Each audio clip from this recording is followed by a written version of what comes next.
കർത്താവിന്റെ വിലയേറിയ നാമം വാഴ്ത്തപ്പെടുമാറാകട്ടെ. അല്പസമയം ദൈവവചന ചിന്തയ്ക്കായിട്ട് നാം ദൈവസന്നിധിയോട് അടുത്തു വരികയാണ്. ഫിലിപ്പിയ ലേഖനം 1-ാം അധ്യായത്തിന്റെ 4-ാം വചനം, ദൈവാത്മാവ് അവിടെ രേഖപ്പെടുത്തിയിരിക്കുന്ന വാക്കുകൾ ഒന്ന് ശ്രദ്ധിക്കാം. നിങ്ങളിൽ നല്ല പ്രവൃത്തിയെ ആരംഭിച്ചവൻ യേശുക്രിസ്തുവിനെ നാളോളം അതിനെ തികയ്ക്കും എന്ന് ഉറപ്പായി വിശ്വസിച്ചുമിരിക്കുന്നു. അപ്പോസ്തലനായ പൗലോസ് പരിശുദ്ധ ആത്മ നിയോഗത്താൽ ഫിലിപ്പിയ സഭയ്ക്ക് എഴുതുന്ന ലേഖനമാണ് ഇത്. സുഖവാസ കേന്ദ്രത്തിൽ ഇരിക്കുന്ന സമയത്ത് എഴുതിയതല്ല ഇത്, മറിച്ച് കാരാഗൃഹത്തിനകത്ത് ബന്ധിതനായി ഇരിക്കുന്ന സമയത്ത് അവൻ പ്രത്യാശയുടെ ആ ആത്മതലത്തിലേക്ക് കയറിയപ്പോൾ അവൻ പറയുകയാണ്, നിങ്ങളിൽ നല്ല പ്രവൃത്തിയെ ആരംഭിച്ച ഒരുവനുണ്ട്. ആരംഭം കുറിച്ചവൻ അതിന്റെ അവസാന നാൾ വരെ അത് നിവർത്തിപ്പാൻ, അത് പൂർത്തീകരിപ്പാൻ അവൻ മതിയായവനാണ്. സ്തോത്രം.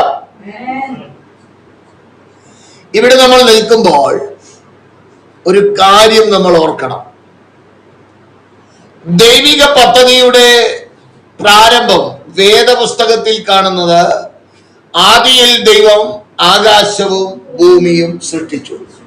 ഭൂമി പാഴും ശൂന്യവും ആയിരുന്നു. വെള്ളത്തിന്മേൽ പരിശുദ്ധയാത്മാവ് പരിവർത്തിച്ചു കൊണ്ടിരുന്നു. ആ ഭൂമിയെ, ഇത് പാഴായത് എന്നെന്ന് വേദപുസ്തകം പറയുന്നില്ല, ആ ഭൂമിയെ ദൈവം എന്ത് ചെയ്തു? പുതുക്കി പണിതു. സ്തോത്രം. പുതുക്കി പണിതനന്തരം മനുഷ്യനെ, ആദിമ മനുഷ്യനായി ആദമിനെയും ഹവ്വയെയും ദൈവം സൃഷ്ടിച്ചു.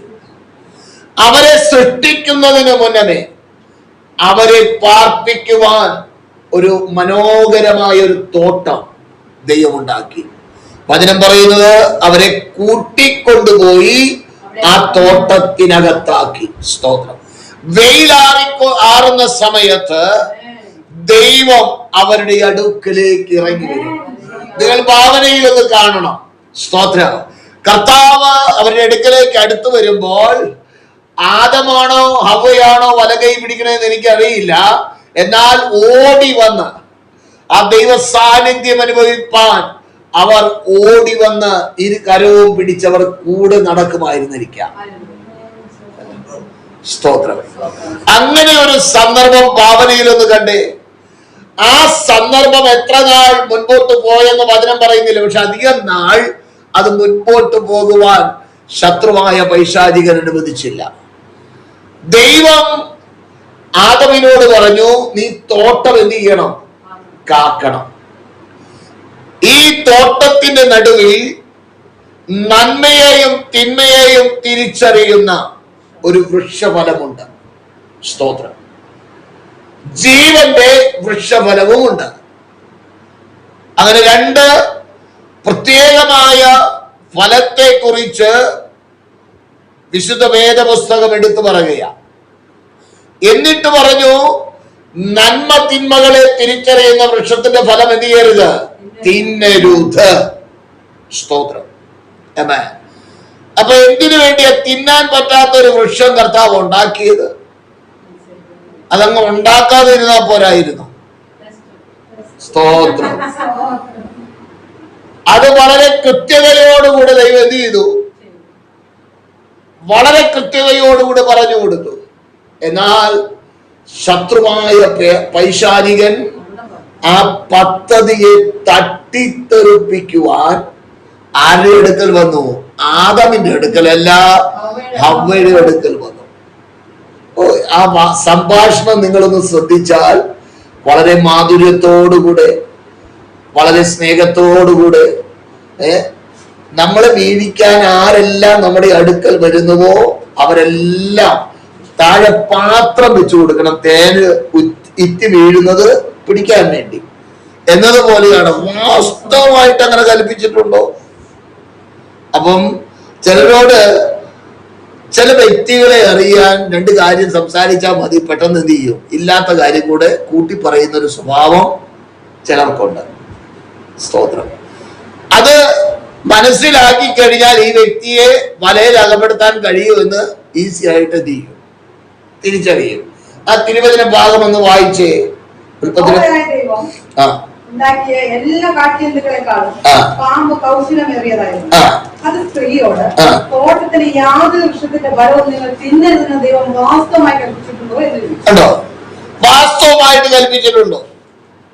ആ ചോദ്യം ഒരു സംശയം ഹൃദയത്തിനകത്ത് ഉളവാകത്തക്ക നിലവാരത്തിൽ എന്ത് ചെയ്തു, പിതാവ് ചോദിച്ചു. ഇനി അവൾ പറയുന്ന ഉത്തരവൊന്ന് കേട്ടോ. സ്ത്രീ പാമ്പിനോട്, തോട്ടത്തിലെ വൃക്ഷങ്ങളുടെ ഫലം ഞങ്ങൾക്ക് തിന്നാം, എന്നാൽ നിങ്ങൾ മരിക്കാതിരിക്കേണ്ടതിന് തോട്ടത്തിന്റെ നടുവിലുള്ള വൃക്ഷത്തിന്റെ ഫലം തിന്നരുത്. അത് ദൈവം പറഞ്ഞിട്ടില്ലായിരുന്നു, തിന്നരുതെന്ന് പറഞ്ഞു. സത്യമാ, തുടരുന്ന് എന്ത് ചെയ്തിട്ടില്ല. നമ്മൾ പലപ്പോഴും ഒരു കാര്യം പറയുമ്പോൾ പലപ്പോഴും കൂട്ടി പറയുന്ന സ്വഭാവക്കാരാ നല്ലൊരു ശതമാനം. അപ്പൊ വ്യാജനറിയാം ഇതിനെന്ത് ചെയ്യാൻ പറ്റും. തൊടുകയും അരുത്. വായിച്ചോ.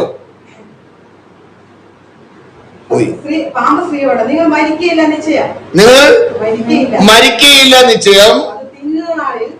നിങ്ങളുടെ കണ്ണ് തുറക്കുകയും നിങ്ങൾ നന്മ തിന്മകളെ അറിയുന്നവരായി ദൈവത്തെ പോലെ ആകുകയും ചെയ്യും. ദൈവം അറിയുന്നു എന്ന് പറഞ്ഞു. അപ്പോ നീ ആരെ പോലെയാകും ഇത് തിന്ന എന്ന് പറഞ്ഞ സ്വയമായിട്ട് തീരുമാനമെടുത്ത് മുൻപോട്ട് പോകത്തക്ക നിലവാരത്തിൽ നീ ആയിത്തീരും. സ്തോത്രം. അത് കേട്ടപ്പം ദൈവത്തെ പോലെ ആകുന്ന കാര്യമല്ലേ. തമ്പുരാൻ പറഞ്ഞത് അനുസരിച്ചില്ല, വ്യാജ് പറഞ്ഞ എന്ത് ചെയ്തു. ഇത് തന്നെ നമ്മളും ചെയ്യുന്നേ. വചനം പറയുന്നത് എന്ത് ചെയ്യില്ല, കുഞ്ഞപ്പൻ പറയുന്നത് എന്ത് ചെയ്യും. സ്തോത്രം. പെന്തക്കോസ്തുകാരുടെ സ്വഭാവമാണ് ഇത്. വേദപുസ്തകം പറയുന്നത് എന്ത് ചെയ്യില്ല, അത് വേണ്ട പോലെ അനുസരിക്കില്ല. ഒരു ഡോക്ടർ പറഞ്ഞാൽ എന്ത് ചെയ്യും. സ്തോത്രം. വിടുന്നില്ല. ഡോക്ടർ ഒരു കാര്യം പറഞ്ഞാൽ അണുവീണ വിടാതെ അതനുസരിക്കും. എന്താ കാര്യം, ഇല്ലേ, തട്ടിപ്പോകുന്നുള്ള പേടിയാ. സ്തോത്രം. എന്നാൽ വചനം പറഞ്ഞാലോ അത് കുഴപ്പമില്ലെന്നേ. പിന്നെ വേദപുസ്തകത്തിൽ അങ്ങനെയൊക്കെ എത്രയോ കാര്യങ്ങൾ എഴുതി വെച്ചിരിക്കുന്നത്, അതൊക്കെ എല്ലാവർക്കും അനുസരിക്കാൻ പറ്റുമോ? അല്ലേ, എല്ലാവർക്കും അനുസരിക്കാൻ പറ്റുമോ? ചുമ്മാ എഴുതി വെച്ചിരിക്കുന്ന.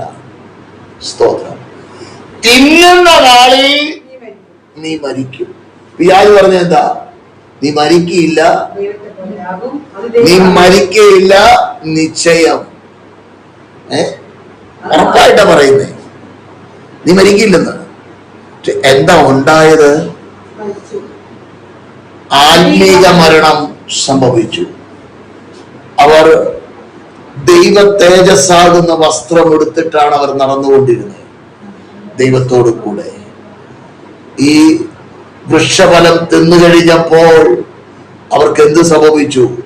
അവരുടെ ദൈവ തേജസ് നഷ്ടപ്പെട്ടു. ഇപ്പൊ എവിടെയാ? ഓടി വന്ന് കർത്താവിന്റെ അടുക്കൽ അണഞ്ഞിരുന്ന വ്യക്തി ജീവിതങ്ങൾ ഇപ്പോൾ ഒളിച്ചിരിക്കുക. ഈ ഒളിക്കൽ പരിപാടി എവിടെ മുട്ടും തുടങ്ങിയതാ? കുരുത്തക്കേട് കാണിച്ചു കഴിഞ്ഞാൽ പിന്നെ തലമുക്കില്ല. സ്തോത്രം. എന്നിട്ട് അത്തിയില കൂട്ടി തുണി നഗ്നത മറയ്ക്കാൻ. സ്തോത്രം. ഇന്ന് പകലെന്നെ കേൾക്കുന്ന ദൈവവൈതലേ, തിരുവചനം പറയുന്ന വാക്കുകൾ ശ്രദ്ധിക്കണം. അനുസരിക്കുന്നത് യാഗത്തെക്കാളും ശ്രദ്ധിക്കുന്നത് മുട്ടാടുകളുടെ മേധസ്സിനേക്കാളും നല്ലതാണ്. അപ്പോസ്തലൻ പറയുകയാണ്, നിന്നിൽ നല്ല പ്രവൃത്തിയെ ആരംഭിച്ച ഒരുവനുണ്ട്. ശത്രുവായ വൈശാചികൻ ഏദൻ തോട്ടത്തിൽ ദൈവ പദ്ധതിയെ തട്ടിത്തെറിപ്പിച്ചെങ്കിൽ ആ പദ്ധതിയെ പുനർസ്ഥാപിക്കുന്ന ഒരു ദിവസമുണ്ട് കേട്ടോ. ഹല്ലേലൂയ. അതെന്റെ കർത്താവ് ആ പദ്ധതിയെ തിരികെ കൊണ്ടുവരും. ഈ ഭൂമിയിൽ 1000 ആണ്ട് മനുഷ്യനോട് കൂടെ ദൈവവാസം ഉള്ളതായ ഒരു സന്ദർഭമുണ്ട്. കർത്താവ് ഇന്നൊന്ന് വന്നോട്ടെ. 7 വർഷം കഴിഞ്ഞാൽ എൻ്റെ പ്രാണപ്രിയനോട് കൂടെ ഒരു വരവുണ്ട് ഈ ലോകത്തേക്ക്, സ്തോത്രം, ഈ ഭൂമിയിലേക്ക്. അത് വരുന്ന സമയത്ത് വൃക്ഷങ്ങൾ, ഹല്ലേലൂയ, ഇന്ന് കാണുന്ന വരൾച്ച കാണില്ല. ഇന്ന് ഒരു മാവിന്റെ പൂക്കുലയുണ്ടായാൽ നല്ലൊരു ശതമാനം കൊഴിഞ്ഞു പോകും. അന്ന് എന്തുണ്ടാകില്ല? കൊഴിച്ചിലുണ്ടാകില്ല. സ്തോത്രം. ഒരു കുല മാങ്ങ പൊട്ടിച്ചാൽ ചിലപ്പോ ഒരു ചാക്ക് മാങ്ങ കാണും. സ്തോത്രം. ഒരു തെങ്ങിന്റെ കൊലയിൽ ഉണ്ടാകുന്ന നാളികേരം 100 കണക്കിനായിരിക്കും. അങ്ങനെ ഒരു കാലം രണ്ടാമതും എന്റെ ദൈവം ഈ ഭൂമിയിൽ സ്ഥാപിക്കും. അന്ന് ആ കർത്താവിനോട് കൂടെ ജീവിക്കണമോ എങ്കിൽ വചനമനുസരിക്കണം. ദൈവിക പദ്ധതിയെ ശത്രുവായ പൈശാചികൻ തട്ടി തെറിപ്പിച്ചു കളഞ്ഞു. ആ പദ്ധതിയെ വീണ്ടും ദൈവം എന്ത് ചെയ്യും? കൊണ്ടുവന്ന് സ്ഥാപിക്കും. ആ സ്ഥാപിക്കുന്ന സന്ദർഭത്തിൽ അവിടെ ദൈവത്തിന്റെ കൃപയാൽ ഞാനും നിങ്ങളും തേജോ രൂപികളായി ഈ ഭൂമിയിൽ വാഴും. ഈ ഭൂമിയിൽ വാഴും. അതുകൊണ്ടാണ് പെന്തക്കോസ്തുകാരെ ഇലക്ഷന് നിൽക്കരുതെന്ന് പറയുന്നത്. അതുകൊണ്ടാണ് പെന്തക്കോസ്തുകാര് വേർപാട് വേണമെന്ന് പറയുന്നത്. കാരണം ഈ ലോകരെ പോലെ നടന്നിട്ട് നിനക്ക് ഞെളിഞ്ഞിട്ട് എന്ത് ചെയ്യാൻ പറ്റില്ല? തേജസ് കൊടുത്ത് ഈ ഭൂമിയിൽ നടക്കാൻ കഴിയില്ല. സ്തോത്രം. മറ്റുള്ളവരുടെ മുമ്പിൽ മാതൃകയായി ജീവിച്ചില്ല എങ്കിൽ നിത്യത കണി കാണില്ലെന്ന് വിശുദ്ധ വേദപുസ്തകം പറയുന്നതിന്റെ കാരണം അതാണ്. സ്തോത്രം. എന്നെ കേൾക്കുന്ന ദൈവമേ, ഒരു ദിനം നീ ഭൂമിയെ വാഴുവാനുള്ളവനാ. ഹല്ലേലൂയ. ഇന്നൊരു പക്ഷെ നിനക്ക് കഷ്ടത കാണാം, ഇന്നൊരു പക്ഷെ നിന്നെ മറ്റുള്ളവർ വില വെക്കുന്നില്ലായിരിക്കാം. എന്നാൽ കർത്താവിന്റെ വരവ് ഒന്ന് നടന്നോട്ടെ. അത് കഴിഞ്ഞാൽ നിന്റെ വില എന്തെന്ന്, നീ ആരെന്ന് അറിയുന്ന ഒരു സുദിനമുണ്ടെന്ന് ഇന്ന് പകൽ മറന്നു പോകരുത്. അപ്പോസ്തലൻ പറയുകയാണ്, ക്രിസ്തുവിന്റെ നാളോളോ, യേശു ക്രിസ്തുവിന്റെ നാളോളോ അതിനെ തികയ്ക്കും എന്ന് ഞാൻ ഉറപ്പായി വിശ്വസിക്കുകയാ. അപ്പോൾ ദൈവമായുള്ള ബന്ധത്തിൽ യാത്ര ചെയ്യുന്ന ദൈവബോധൽ. അതുകൊണ്ടാണ് വചനം പറയുന്നത്, വിശ്വാസം എന്നതോ ആശിക്കുന്നതിന്റെ ഉറപ്പാണ്, കാണാത്ത കാര്യങ്ങളുടെ നിശ്ചയമാണ്. ഇത് നല്ലൊരു ബോധ്യം വേണം. ദൈവമാണ് നിന്റെ ജീവിതത്തെ, നിന്നെ വിളിച്ച് വേർതിരിച്ചത് ദൈവമാണ്. ഹല്ലേലൂയ. ദൈവം നിന്നെ വിളിച്ചെങ്കിൽ രാവിലെ ഞാൻ ഓർപ്പിച്ചതുപോലെ നിന്റെ കൂടെ ഇരിക്കുന്ന, നിന്നെ സഹായിക്കുന്ന, നിന്റെ കൂടെ നിന്ന് പ്രവർത്തിക്കുന്ന ഒരു ഉടമസ്ഥനാണ് നിന്നെ വിളിച്ചത്. കുഞ്ഞെ, നിന്നെ ഇട്ടേച്ച് പോകുന്നവനല്ല. ശത്രുവായവൻ അലറട്ടെ, അതിന്റെ മധ്യത്തെ നിന്നെ സഹായിപ്പാൻ, നിന്റെ കൂടെ ഇരിപ്പാൻ, നിനക്ക് വേണ്ടി പ്രവർത്തിപ്പാൻ ഒരു ദൈവ സാന്നിധ്യം ഉണ്ടെന്നേ. നല്ല പ്രവൃത്തിയെ ആരംഭിച്ചവൻ. സ്തോത്രം. ആ തിരിച്ചറിവുണ്ടാകണം. നമ്മൾ ബലഹീനരാണ്, കുറവുള്ളവരാണ്, അത് സത്യമാ. കുറവ് വന്നു എന്ന് ബോധ്യം വരുമ്പോൾ ഓടി കയറാൻ ഒരു മനസ്സുണ്ടാകണം. അത് എങ്ങനെയാണ് ഓടിക്കയറുന്നത്?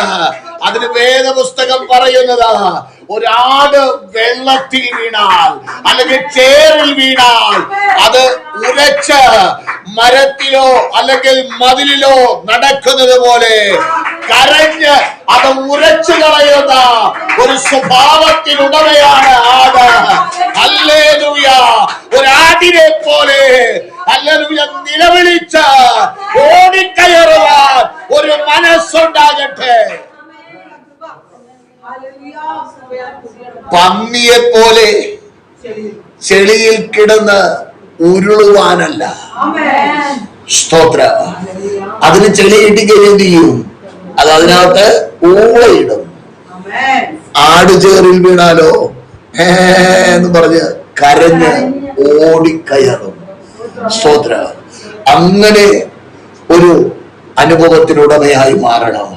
ആ ദൈവിക കൂട്ടായ്മ നഷ്ടപ്പെടരുത്.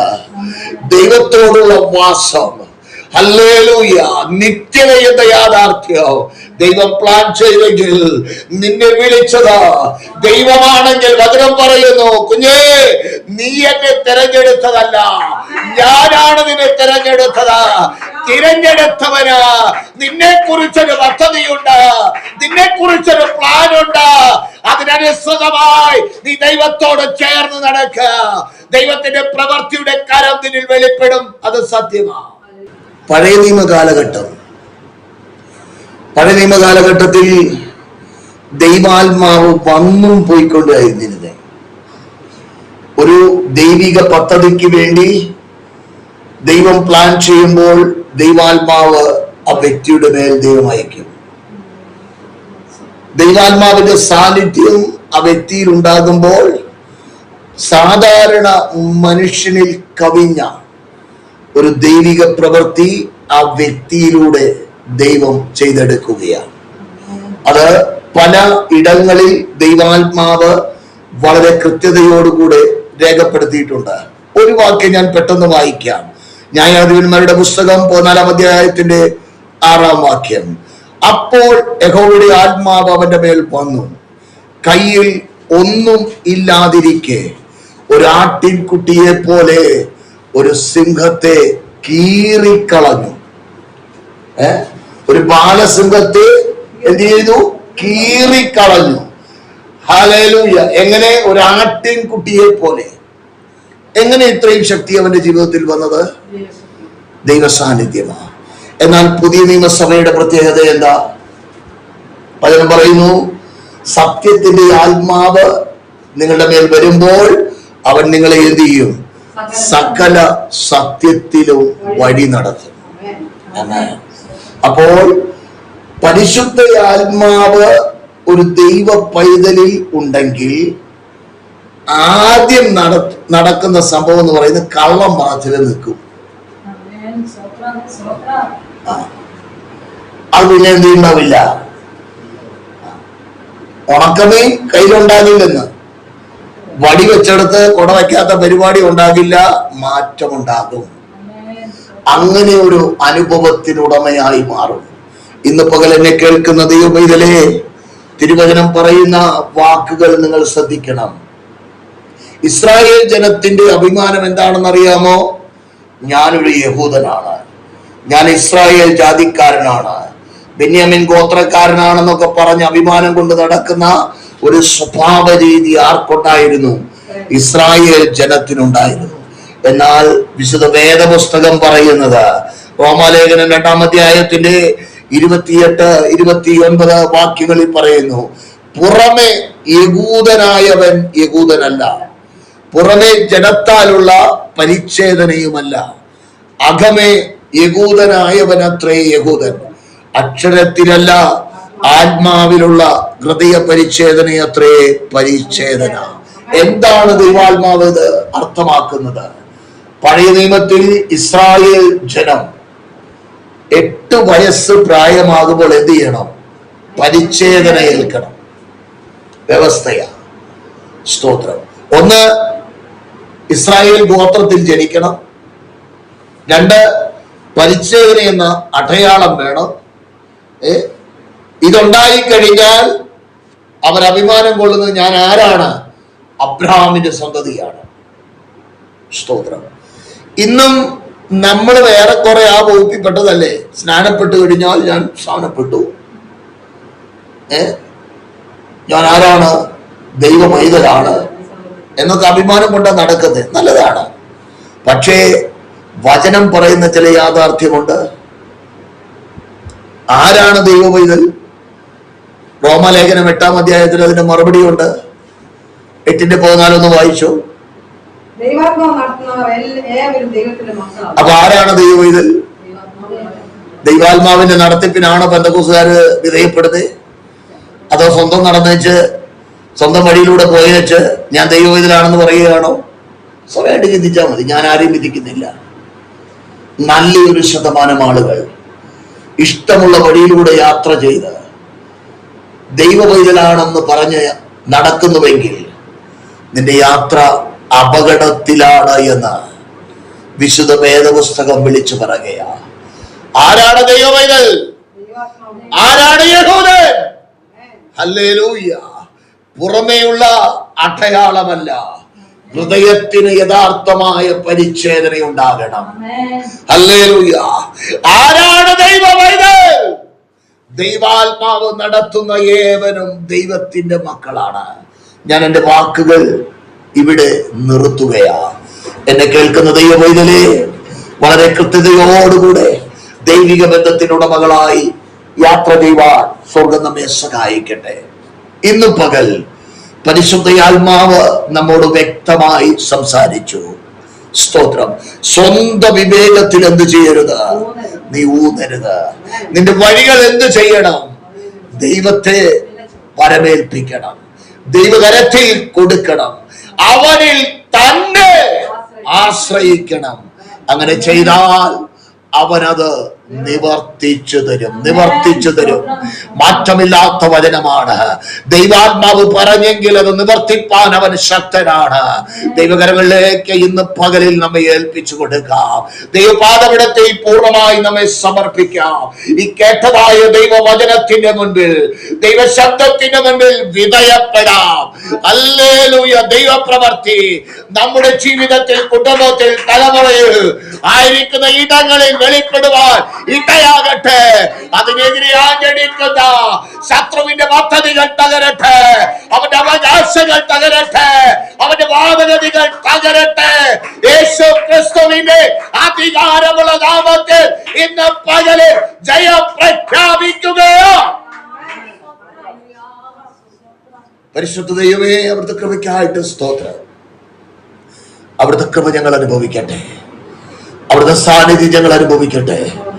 അവിടുത്തെ ചെറുകിന്റെ മറവിൽ ഞങ്ങൾ മറഞ്ഞ് യാത്ര ചെയ്യുവാനിടയാകട്ടെ. ദൈവിക പ്രവൃത്തിയെ കണ്ടു കർത്തരെ മുഖത്തപ്പെടുത്തുവാൻ കൃപ നൽകണം. മുറ്റുമായി സമർപ്പിക്കുന്നു. ദൈവപ്രവൃത്തി കണ്ട് നീ മുഖത്തപ്പെടുത്തുവാൻ കൃപ നൽകും. സമാധാനത്തോടെ ഞങ്ങൾ പിരിയട്ടെ നാഥ. പിരിയാത്ത സാന്നിധ്യം അനുഭവിപ്പാൻ കൃപ നൽകണം. മഹത്വം കർത്താവ് എടുക്കണം. ക്രിസ്തുവേശുവിൻ നാമത്തിൽ തന്നെ. ആമേൻ, ആമേൻ, ആമേൻ.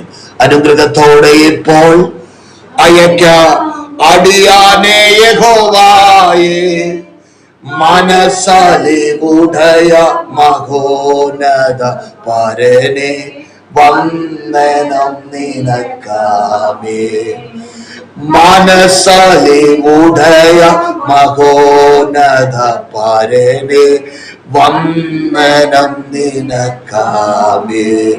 പിതാവാം ദൈവത്തിന്റെ സ്നേഹവും പുത്രനാം ക്രിസ്തുവിന്റെ കൂട്ടായ്മയും പരിശുദ്ധയാത്മാവാം ദൈവത്തിന്റെ സഹവാസം നടത്തിപ്പുകാവൽ പ്രാർത്ഥിച്ച എല്ലാ വിഷയങ്ങളുടെ മേലും ഭൂലോകത്തിലെമ്പാടുമുള്ള സകല വിശുദ്ധന്മാരുടെ മേലും അരുമനാഥനാം യേശു ക്രിസ്തുവിന്റെ മടങ്ങി വരവ് വരെ ഉണ്ടായിരിക്കുമാറാകട്ടെ. ആമേൻ, ആമേൻ, ആമേൻ. അടക്കപ്പെട്ട കുഞ്ഞാടിന്റെ മുഖത്ത് കരേറ്റാം. Hallelujah, hallelujah, hallelujah. സമാധാനത്തോടെ ഭവനങ്ങളിലേക്ക് മടങ്ങാം. ദൈവം നമ്മെ എല്ലാവരെയും അനുഗ്രഹിക്കുമാറാകട്ടെ.